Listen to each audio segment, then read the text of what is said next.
Well, welcome everyone. My name's Maureen Scallon-Failer, and I'm president of the Bloomington Chamber of Commerce, and thank you so much for coming out today. We have a very interesting election coming up next Tuesday with the vacated seat of Representative Ann Lenczewski. It has allowed what I see new opportunity, fresh blood coming into our legislature. We have two young candidates, both have families. I'm really excited about this race because I'm hoping this will generate some energy and excitement for others to consider running for office. We need the young, not that I'm old, but we need fresh ideas and new people over at the legislature. So I want to thank both Chad and Andy for running. We are going to, I'm going to introduce Robert Freeman in a minute, and he'll kind of go over the lay of the land for this morning's program. But again, on behalf of the Bloomington Chamber of Commerce, thank you so much for coming out. Public forums are a part of the chamber, so we appreciate your time. Now, without further ado, I'm going to introduce Robert Freeman, our moderator for today. And Robert is our past chair on the Bloomington Chamber Board of Directors, and you're with Health Partners and Government Relations, correct? Correct. All right, come on up, Robert.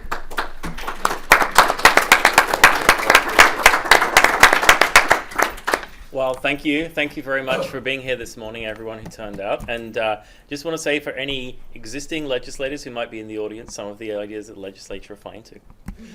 No, I can't see very well. So thanks very much. Well, as you know, we have the election coming up in a week from now. So we're very excited to have both the DFL and the Republican candidate here with us this morning. So what we'd like to do is take a minute or a couple of minutes for each of them to introduce themselves and just talk a little bit about why they're running for office and kind of give them their personal background. Then we'll dive in. I'll ask a couple of questions, and then we'll tee it up of both the candidates. We'd like to try and keep our responses relatively short. Succinct. Succinct. That's a very good word for a politician. Thank you. We will try and wrap this up by 9 o'clock this morning. So we will wrap it up by 9. Otherwise, we'll be talking to one candidate because the other one has a prior commitment. So thank you very much for being here. Let's start with Andrew Carlson. Do you want to give us a couple of minutes and just give us your opening statement? Sure. Thanks, Robert. Glad to be here. Thank you to the Chamber and its members for hosting this event. It's always nice to have these forums where we have a chance to get together and share ideas and answer questions. There's a lot of work that goes into putting this together, so thank you for doing that.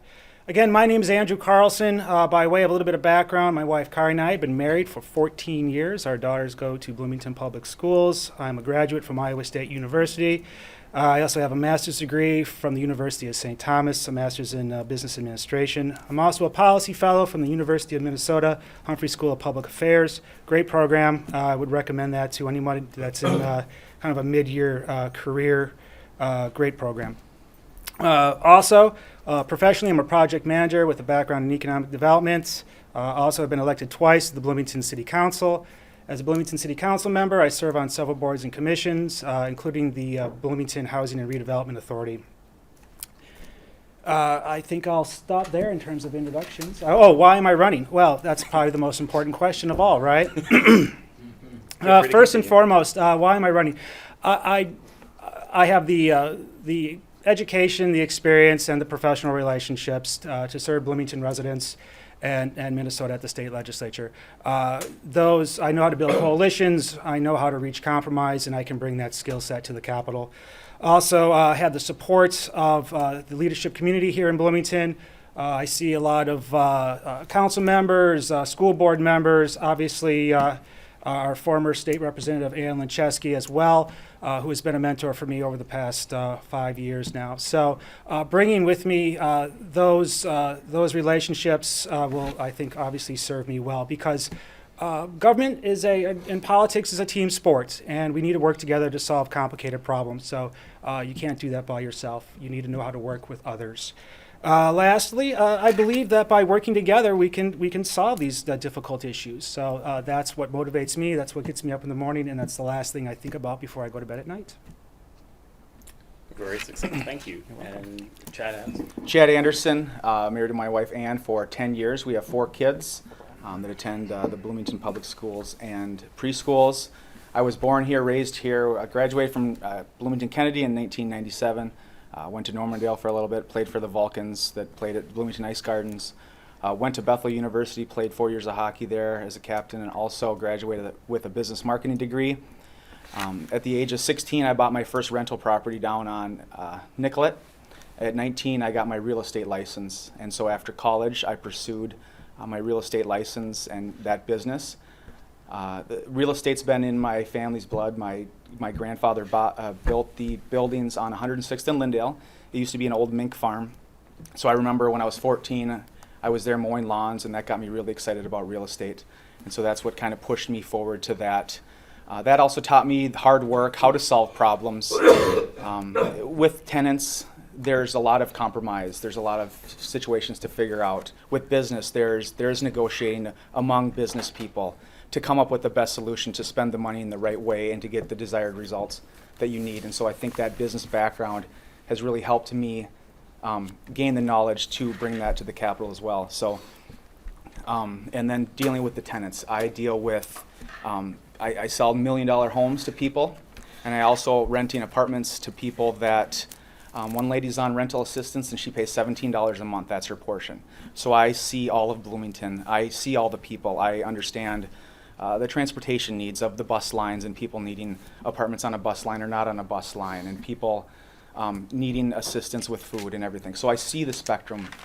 I understand Bloomington, I understand the need, and that's basically why I'm running, because I walk the streets of Bloomington every day. There's weeks that I never leave Bloomington because of the apartments and because of the houses. And I do care about the people, and I know that I can go and I can take the individual stories that I've heard from people and take them to the Capitol and say, with whatever we're discussing, that this is how it's going to affect it. So that's why I'm excited, and that's why I'm running. And thanks again for everybody here. Thanks for the Chamber for putting this on. This is a great event, and it does take work, and I appreciate it. Very good. Thank you. All right. So the first question I have here, and we did send out a couple of these questions in advance to the candidates, so it should be a surprise, but then afterwards we'll open it up to the audience and you can ask your own questions, which they're probably not as prepared for. So, first question is a big issue that's going to be a key issue, in fact, for the legislature in 2016, which is now, this coming session, is transportation. What sources of funding would you support for our transportation needs? And will you support including funding for the 35-494 interchange in the transportation bill? So I'll start with Chad. Transportation is obviously a big issue for everyone, especially here. I know the Chambers, it's a big issue with the 35W494 interchange. I would support using some of the surplus to pay for transportation. I would also support a transportation bonding bill to help pay for it, and then also dedicating auto-related sales tax with windshield wipers, car tires, services, things like that towards those issues. I would not support a gas tax increase. I think that at the time when gas is low, I don't think we need to put that fee back on the taxpayer, especially when it's going to hit the people that can't afford it the most. And so I think with those other 3 issues, or with those other 3 ways, that we can take care of those transportation issues. But transportation is key with 35W to increase safety and improve traffic flow. There's so much business and commerce that goes through that interchange that it's not just a Bloomington issue, it's a whole metro area issue. So that is a very key issue, so we need to make sure that we take care of that. All right, Andrew. I've been advocating for roads, bridges, infrastructure, transit improvements ever since I've been on the Bloomington City Council. Just as was reported in the most recent Bloomington briefing, you know, again, talking about building those coalitions, we list right here our 3 priorities: the Mall of America Transit Station, the I-494 and 35W Phase 1, and of course the East Bush Lake Road and I-494 interchange as well. These are big projects. These are multi-million-dollar projects. It's going to take a lot of work in which to get them done. But when you are advocating for state dollars, they're going to be looking towards the community as a whole coming behind this. And we've done that with our current state delegation and our community leaders that have gotten behind these projects. So I'm proud to be supportive of these. It's been a long time in the making, and I'm hoping this session we can start seeing some progress on those 3 projects. Yes, there's an opportunity, I think, to use the surplus for some infrastructure projects, not only here in Bloomington, but throughout the metro and throughout the state. I guess I would disagree with the use of auto sale parts to fund transportation. That's taking money out of the general fund that currently is going towards healthcare, our education system. So we're solving one problem, but we're creating another. So I guess I wouldn't. I mean, I think there's room for compromise there, but I think we need to take a close look at what implications that would have. Transportation is a statewide issue. What works here in Bloomington may not be an effective solution in other parts of the state, so we need to come together to find out what works for everybody. And I very much am in support of a comprehensive solution. So very open to ideas. As we heard earlier, getting some fresh ideas at the legislature this year. Let's talk about those. Let's find a solution that can work for everybody. All right, thank you. And we'll start with you, Andrew, for the Yes. second question, since it seems only fair. So the November budget forecast projected there is nearly a $1.9 billion state budget surplus, of which a third must be put in the state's reserve fund by law. So what would you like to see the state do with the remaining $1.2 billion also? Sure. I guess I'll just kind of go through my list of priorities. These are in no particular order, but these are some things that are important to me. Freezing tuition rates at colleges and universities, expanding access to quality pre-K education, improving our roads and infrastructure again, and then, of course, property tax relief. So those are 4 of my top priorities. That's what I've been talking about with Bloomington residents. We can dive into those further if you like, but there's great need, and I think if we can come up with some smart solutions on how that money can best be invested. All right, thank you. Chad? Minnesota raises income tax nearly $2 billion a couple years ago, so it's no surprise that we now have a budget surplus of that amount.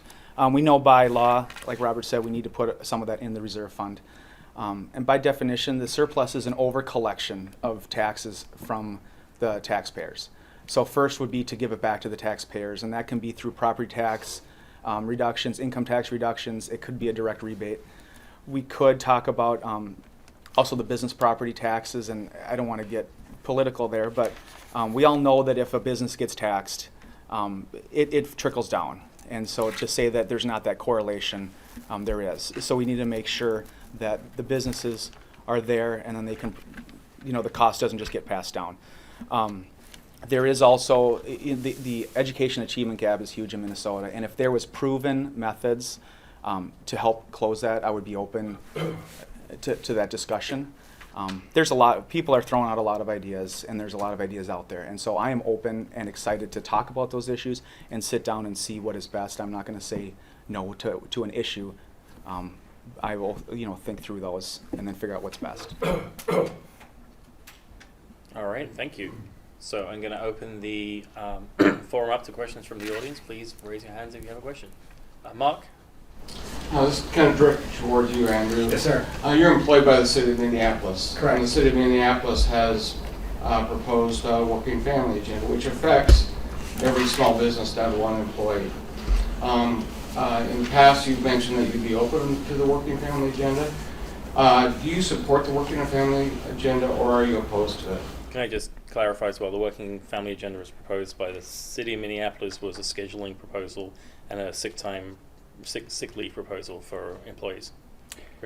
Those are the 2 major components, Yep. as I understand it, yes. So, Paid sick time, yes, absolutely. I think that's something that we need to work on at the state level.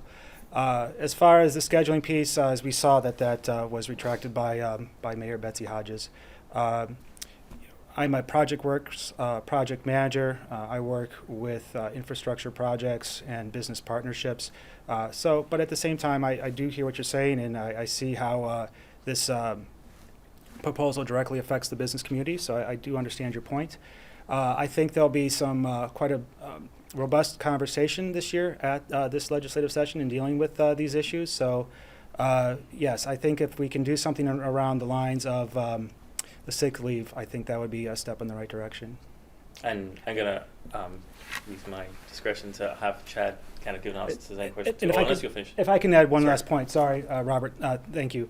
I should clarify that statement, but many Bloomington residents would benefit greatly from such a proposal. So as an elected official and seeking higher office, obviously having met and spoken with many of them, this is an issue for them, an issue that they want to see their representative bring forward as well. So it's important. Thank you. And does that, I didn't hear anything about scheduling, but does that mean you wouldn't support the scheduling piece or? There's work to be done. I think, and again, the Minneapolis example, there's a fix that needs to take place there. So I guess until that can be brought forward and further conversation can be taking place, we'll have to see what happens. Okay. Chad, do you want to have a Yeah, dialogue too? I think the sick leave, from what I understand, is the taking it from employer to employer, and I think that opens up a whole can of worms with how does that do that, how does it get transferred, how does the pay go back and forth. So I think that's there's too much going on there. And then also with the scheduling, we have a snowstorm coming, and I didn't schedule my snow shovelers 3 weeks out. So things like that, I think there's logistic problems with the scheduling, with getting people out there, with emergencies. If there's a 35W bridge collapse and they have to call in a bunch of people at their hospitals, they didn't give them the 3-week notice or the notice in order to do that. So I think there's just a lot of issues there that I don't think would be good for the businesses, and then it wouldn't be good then for that employee either.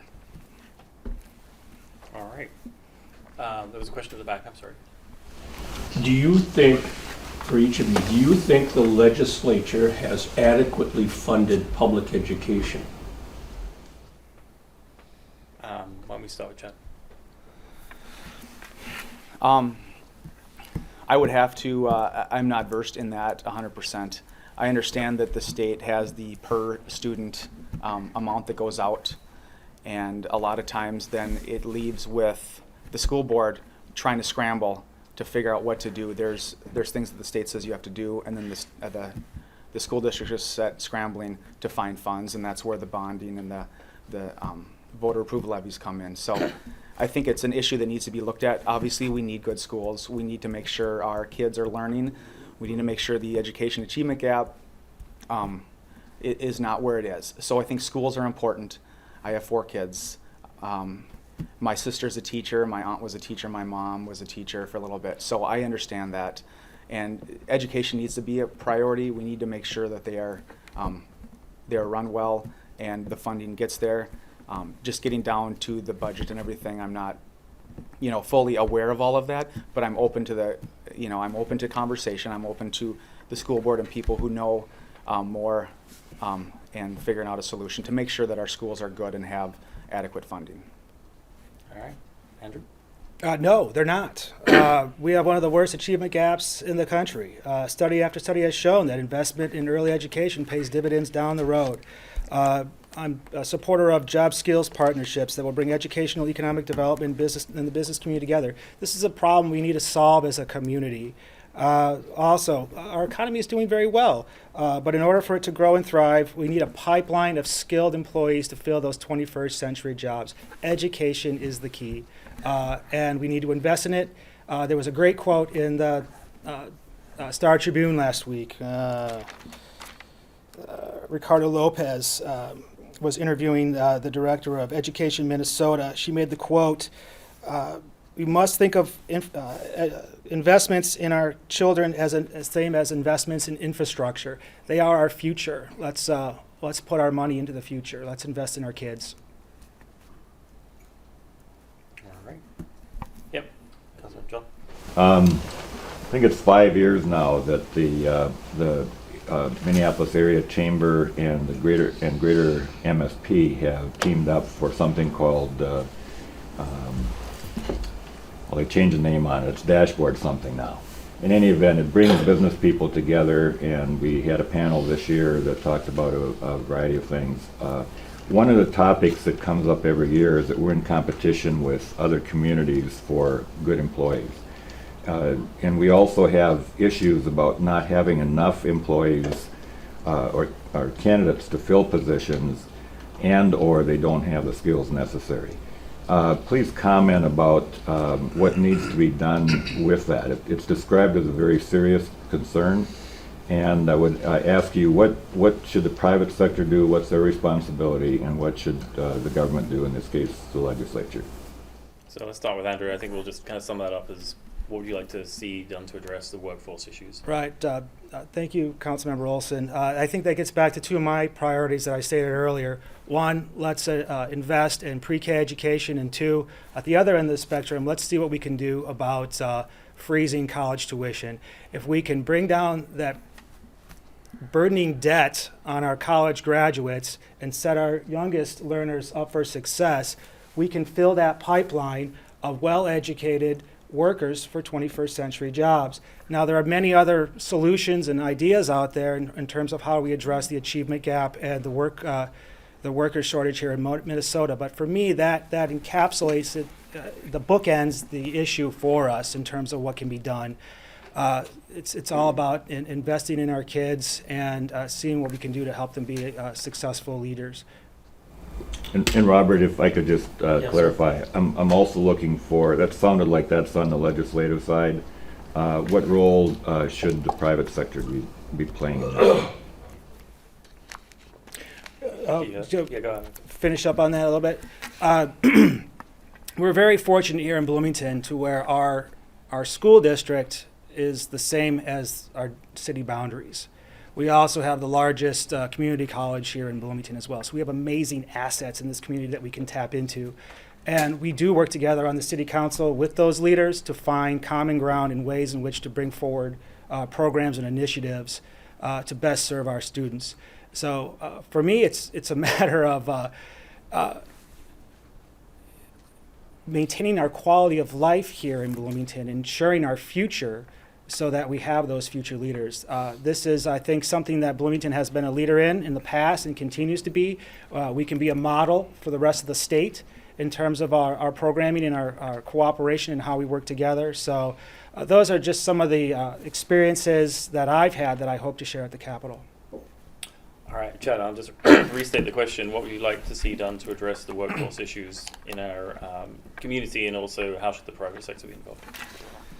With the workforce issues, I do think education could play a huge role. I found out about this program, the College and Career Academy, that the Bloomington Schools has, where 10th, 11th, and 12th graders can go there and gain and look at different career options. And right now they have 4 programs. They have law enforcement, IT, healthcare, and then building and trades. And I think that's amazing. I think kids in high school, if they can go, and not only do they gain the workforce experience, they also gain college credits. So that also helps them, that they can go into college and have some college credits already that they did not pay for, have the workplace experience. And I think something like that is definitely worth looking into, because I think that could, open up. And they are adding 3 more programs next year. They said cosmetology, massage, and then there's another one. I think that could keep growing.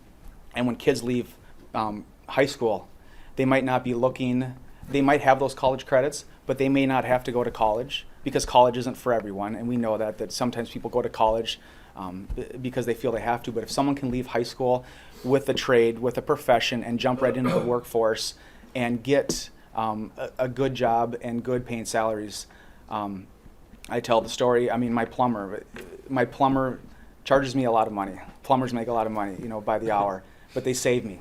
And if you're a plumber, you're everybody's friend because someone's going to call you on the weekend and say, I have this going on or that going on. I mean, electricians, there's so many different things. There's so many skills that I think aren't pushed right now. And I think if we can start that in high school with that would be great. With the business end, I say we bring it to the business leaders. How do we have partnerships and maybe get the high school credits and have an elective that they can go and talk with the business leaders, and how can we do that and talk to the business leaders and gain their information, because we do have a lot of them here in Bloomington, businesses, and we go that route.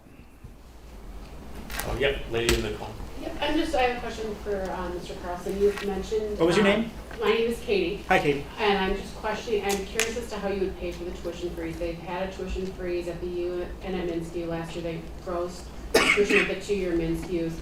With increasing enrollment, there's still labor costs that are causing tuition concerns. So how would you go about paying for it, and would you have any criteria attached to who could be applicable for the tuition freeze? Because I have a concern when we have people who can pay for school, that we're not allocating the dollars to the high need students. So you've mentioned the tuition freeze a couple times, so I'm curious as to what that would look like and how that would play out. Sure. Well, that's the multi-million-dollar question, isn't it? How we're going to pay for it. The budget surplus is a start. I think some of those dollars could be allocated towards education and addressing this. That's not a long-term solution. That would be one-time money, obviously. We need to look at our values. We need to look at our values as a state and say what matters most.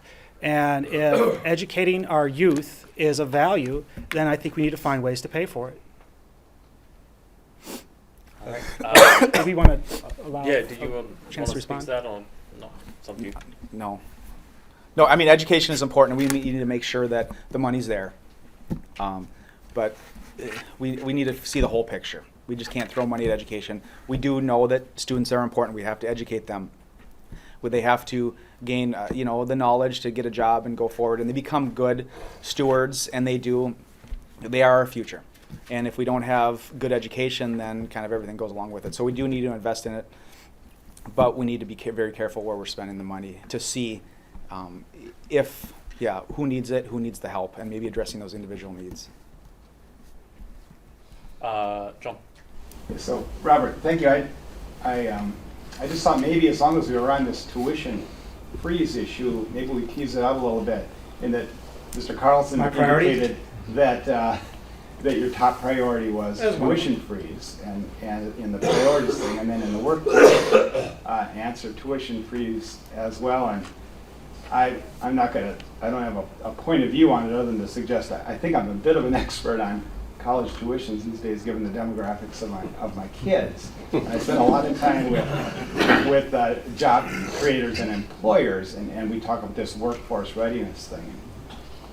I'm curious as to that priority, as to whether there is any research to suggest that it's the tuition freeze or the cost of tuition that it is the barrier to preparing the workforce. I tend to hear more, and love your reaction to it, about the quality of the University of Minnesota as a magnet, and retaining students after that, and we talk about these multi-tiers of expenses. So I was just curious what the research behind the tuition freeze being a top, if there is any, because I haven't been able to get around that. Because I know there's a cost to it, Yes. but I don't know if there's research that really suggests that should be our top education priority. So I guess I'll leave that to either of the candidates since I don't know either.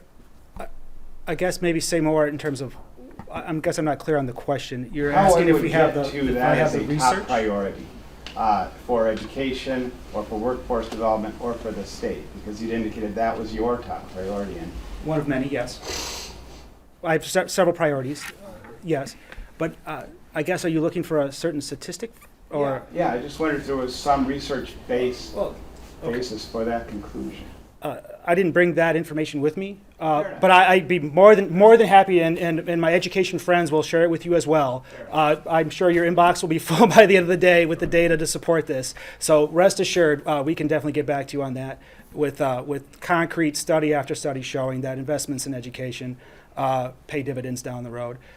We can definitely follow up that. And I don't have that with me today, but we can definitely follow up. I'm sorry, I wasn't clear though. I wasn't really talking about investments in education. I think we'd all agree on that, but you indicated that the tuition freeze Yes. was the top priority, plus the top Is- investment. right, in and one education. solution in And which that's to- where I was trying to Okay, tease yeah, this out a little bit. I gotcha. So yes, for me, that is a priority in terms of addressing this achievement gap and creating this pipeline of workers for 21st century jobs. That's where I'm coming from, is that we need the employment gap right now is high skilled labor. That's what's missing in the Minnesota workforce, and you need a college degree in which to fill those jobs. I mean, that's what the application requires. That's a minimum requirement for those jobs. So one way in which to address that is to make college more affordable. I guess, and we will get you the data in which to back up Right. that information. I don't want to overstate the number of people who are watching this and will be emailing you, so. But if It'll be you covered, you're yeah. certainly welcome to follow up with Andrew offline as well. So, other questions? So, all right. Well, I'm going to ask a question. If you're elected, if you're elected, what would be the first bill that you would like to introduce when you get to St. Paul? And I'll start with Chad first. Transportation's come up a lot here, and so I think a comprehensive transportation bill is something that needs to be taken care of. Over and over and over again, we talk about the 35W494 interchange, and that has to be a priority, not only for Bloomington, but for also the metro area. It's one of the worst intersections in the metro. I think 17th worst in the nation. It was designed in the 50s, built in the 60s, and there hasn't been a lot of improvement since. So I think we need the comprehensive transportation bill to make sure that gets funded, and then other transportation issues as well. Looking at them as a whole, making sure they get done correctly.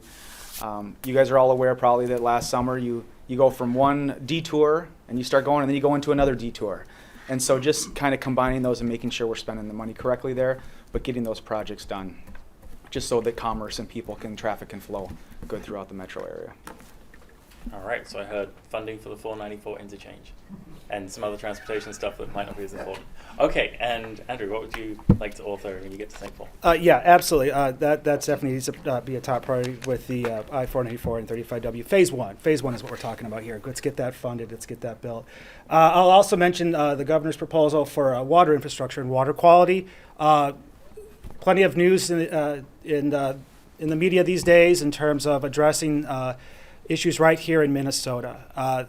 We need safe, clean water, drinkable water, swimmable water. This is what our state's number one resource is. Let's clean it up. Let's make it safe for everybody. I think the governor's got a good proposal on the table in which to address that. There are projects statewide that would benefit all Minnesotans. So I think that needs to come soon in this very short session as well. Other questions? Yep. The total state spending, I think, if you look back at the year 2000, was about $18 billion. I'm not sure what the current fiscal year budget is, but I'm assuming it's in excess of $40 billion. I don't know if that number is close to where it is right now. Maybe Senator Hall could either affirm or disaffirm my guess there. I think that's about right. But at what point in time do you look back at that state spending? You ask the question, is that how far can we let state overall government grow to the point where you have to start holding the various institutions accountable for results? And in particular, I know we've had several comments here about post-high school education, is that we throw money at the university system, but don't hold the administration accountable for the results that they're providing to the students. So what point in time do you have that big step back question and say, how big should government get? All right, Andrew, you want to take a stab at that? How Well, big should government be? Yeah, good question. No, it is a good question. It's a very good question. I'll start with what I know. Bloomington is a well-run city. We have a AAA bond rating. We have, for just this past city council meeting, received 3 financial awards. I know fiscal discipline. I have a background in finance. I have a background in business. These skill sets are what make Bloomington a well-run city, almost to the point where it's boring. Boring government is a good thing. That means things are running well. I think our taxes here in Bloomington are fair. I think people get a high value for the services received. And I plan to bring that mindset to the Capitol. Let's take what we do well here and share that with others at the Capitol. Representative Ann Lecheski, with her efforts at the Capitol, I think what was at the forefront of and what she instilled in me is that this idea of fairness. Let's come up with a fair system. Let's have smart government, and let's work as a community to find out what we value and put our money there. So while we can talk about a dollar amount, let's talk about our priorities. What needs to get done? What do we all agree on that's important to us as a state so that we all can have a high quality of life? All right, Chad? So how do we make sure that we're spending money correctly? When should we start realizing that we are spending money correctly and having to go to programs and we're not wasting money? Today, I guess. I think we need to make sure we're spending money in the correct places, and there needs to be accountability in every facet of life. I mean, if you go to your house, and when do you start figuring out what you need to spend and not spend at your house? And when do you start, if you spend more than you make, then you're in trouble. Or if you're spending it incorrectly. So there has to be accountability with every program, with every business. I mean, if there was a business that someone was not spending money correctly, they would be out of a job. So I think we need to make sure that we're spending the money correctly in every program. And with government being where it's so big, it'd be hard, and I don't know the logistics of going through and kind of auditing every program, but it definitely needs to. And if there's something crazy going on, we need to investigate it and say, do we need this? Is it getting the desired effect? And if it's not getting the desired effect for the money, then you got to look at it. Just like with business, just like with your house, just like with everything. Everybody in Bloomington, if you don't get the desired effect for the money that you have, you got to check your priorities. And you got to make sure that we're spending it, because it's $40 billion of Minnesotans' money. And I have tenants that their portion of their rent is $17 a month. $17, that's all they pay. So $17 to that person is a month's rent. And I have story after story of that. People, and I see it. So we have to be accountable because we're taking money from the taxpayer to fund things. Let's make sure that the money's spent wisely. For each candidate, which 2 committees would you like to be on and why?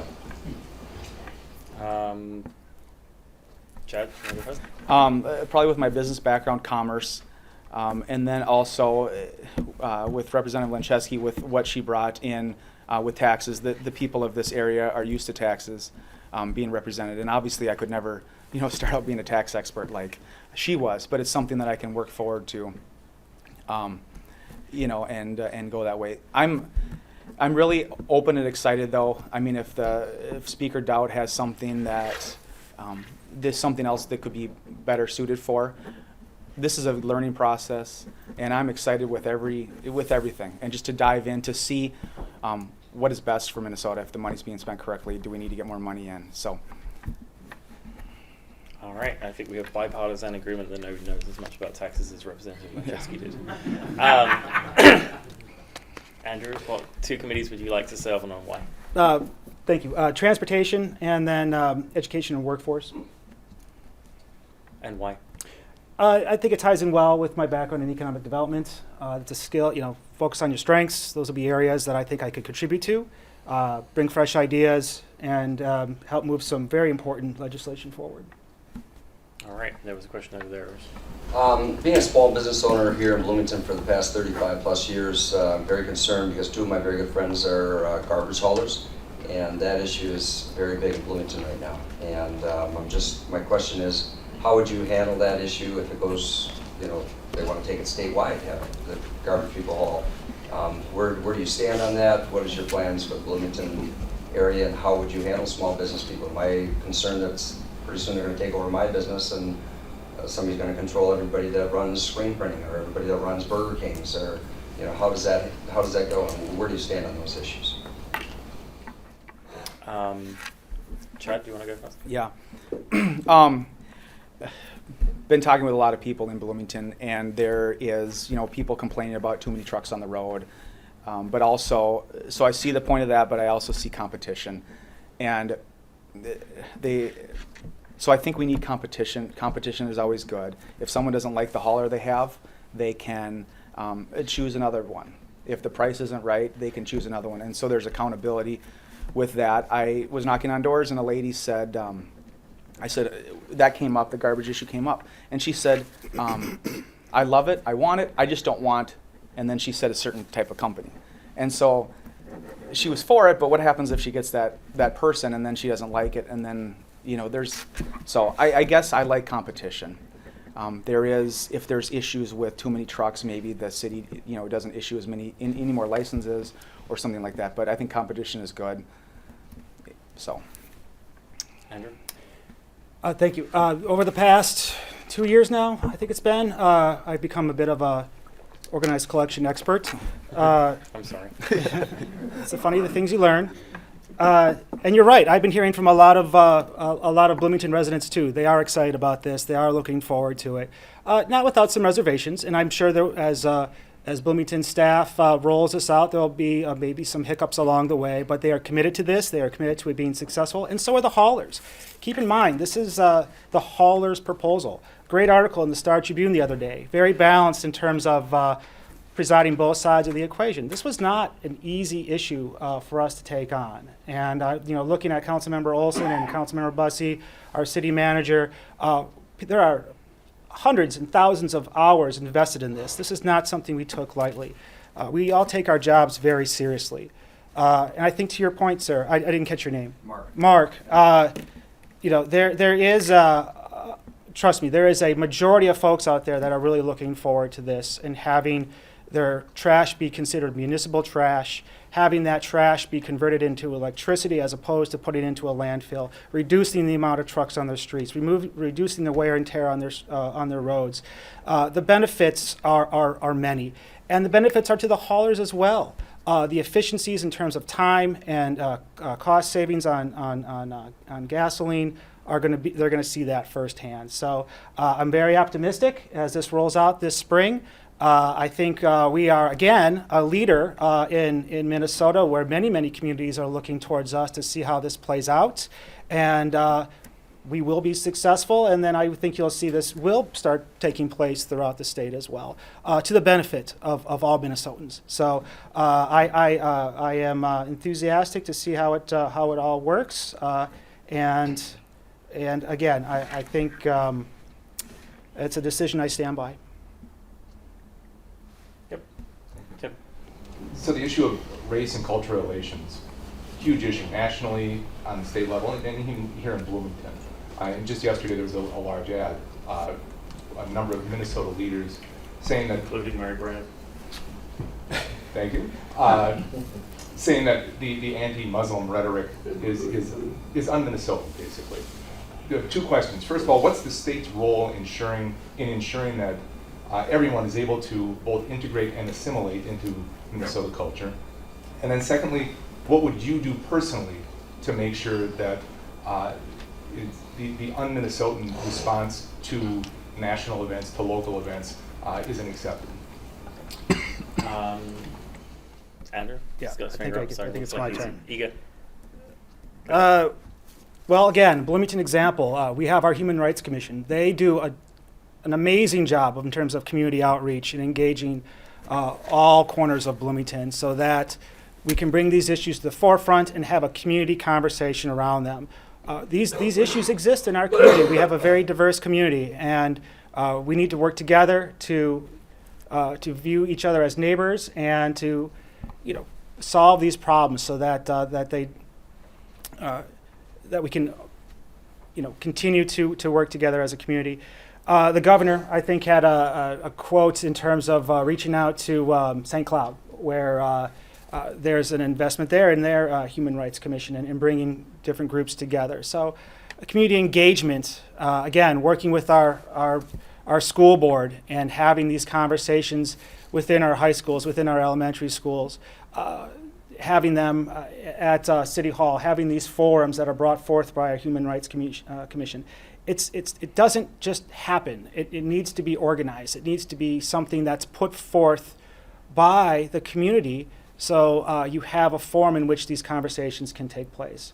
And when an issue arises, people know where they can take that concern. Yeah. First, I mean, if it's the national with immigrants coming in, we just need to make sure that people know they're safe, that people aren't coming in that are a threat. And so once that gets figured out, but then also I think it's the education. I mean, Bloomington is diverse, and I think people need education just to show that they watch what's on TV and they see it. So I think it's getting together with just getting together to show that it's not maybe an issue, or we need to make sure that we understand what's going on more. Knowledge is power, and so we need to make sure people understand really what's going on and not just a fear tactic of scaring people. All right. Do you have a question? Yeah, I'd like to get back to the accountability issue. The fact that maybe the only agency in the state that should be expanded is our legislative auditor, because as we hear, there's all kinds of agencies and cities and everything else where expenses are just out of control and nobody really has anything. I realize the legislature always wants to add new programs and build up, but there has to be some accountability built into the various committees or something like that. So, you know, with the University of Minnesota administration and with a whole bunch of other things like that, we keep uncovering some of those things. So how would you suggest to your legislative buddies that we have to be a little bit more accountable to the taxpayers? Either one of you want to take a step? Maybe back? we should just open that up to everybody in the. Yeah. No, Yeah. maybe. Well, what? We need to be, I guess we need to be accountable. Whatever program that is, if there's programs that get brought up, there needs to be accountability, and I hope everybody thinks that there needs to be accountability, that we're spending money in the right places. So, that to me seems like a basic principle. In business, it's a basic principle of being accountable for where you're spending money at your house. You got to be accountable for where you spend your money. My wife, if I spend money, $5 somewhere, and she says, I saw that someone said you were at Starbucks, you were spending $5. That's real. The $5 is real. So we need to be accountable, and however we can attain that is what we need to do. Andrew, anything else? I guess what I'll add is, as an elected official, I'm accountable to all of you, to Bloomington residents, and that plays out in the House every 2 years. So, yeah, there's very much an accountability on community leaders, and that plays out at the polls twice a year in the House. So, I guess I would start with that, and understanding the needs and in terms of what the priorities are of your constituents, and bringing that to the Capitol is what an elected leader does. So, very much accountable. I get what you're saying, and finding where there are inefficiencies or programs that are no longer viable. Yes, then I think they need to be looked at and either change their mission, change their direction, change their department leadership. Yes, we owe it to our constituents to have a well-functioning, smart government. Absolutely. Mark? Sorry, Andy. That's all right. There's too much history, and so and we've seen your government a bit. But recently, the city passed a franchise fee collective program. Everyone in the city council voted in favor, except for one of our representatives. Correct. For those that don't know, a franchise fee is the city has the right to go to utilities, so in this case CenterPoint Energy and Xcel Energy, and charge them for use of streets, whatever. And the agreement is then the utilities turn around and charge every billing entity, be that a business, individual, a student, anyone who receives those utilities, $7.50, $3.75 from each billing, from each entity. Yes. You voted in favor of that franchise fee. In fact, you said this isn't a tax, and yet it comes back and charges every billing entity in the city of Bloomington $7.50. Can you justify that and tell us how that is beneficial to the individuals that you were called to represent? Sure. It is a tax. For all intents and purposes, it's a tax. So I don't know if that quote you had mentioned is true or not, but it's a tax. But to your point, my reason for supporting, and I did, and we had a very lengthy conversation amongst the council. We had numerous presentations at study sessions that presented both the pros and cons. We had people come testify for and against. ultimately where I landed in this was dedicated funds towards infrastructure. I mean, to get at what we've been talking about from the beginning here is finding a sustainable funding source for ongoing maintenance for our roads and trails. This is a way to do that. I think if those funds weren't dedicated towards a specific source, then I probably wouldn't support it. We could address the city's budgetary needs through the levy. But this was an opportunity in which to, again, and it did reduce the levy overall, so we came in where we started. But it's now dedicated those funds long-term towards a specific ongoing maintenance requirement. And that's why I supported it.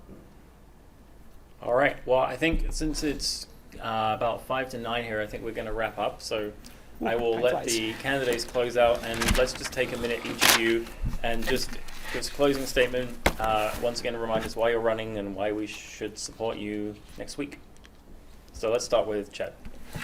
Like I said, I'm running. I'm excited to represent Bloomington. I know Bloomington. I've been part of Bloomington. I mean, there's stories about the franchise fees, the $3.50. I have so many tenants that I don't raise their rent $5 a month because I know what it hits them, because I have to sit down in front of them and say it's $5 a month. So I see those individual stories. I do have experience with negotiating. I do have experience with customer service. I do have experience with being accountable to my tenants, to in the real estate world, to my clients. There's accountability all over the place, and everybody that in business knows that. So I can bring that to the Capitol, bring my expertise, bring my negotiating and listening skills to come up with a plan that best suits Bloomington, and really, be a strong voice and an advocate for Bloomington at the state capitol. All right, Andrew. Thank you. I'm ready to contribute towards building an opportunity economy that works for all Minnesotans. As a Bloomington City Council member and a project manager with a background in economic development, I've worked across every level of government. I know how to build coalitions and find solutions to complex problems.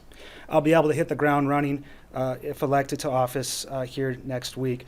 So thank you all very much. I do want to do right by all Minnesotans and continue to do that work throughout the community as well. So thank you. All right. Thank you very much. And let's give the two candidates a hand.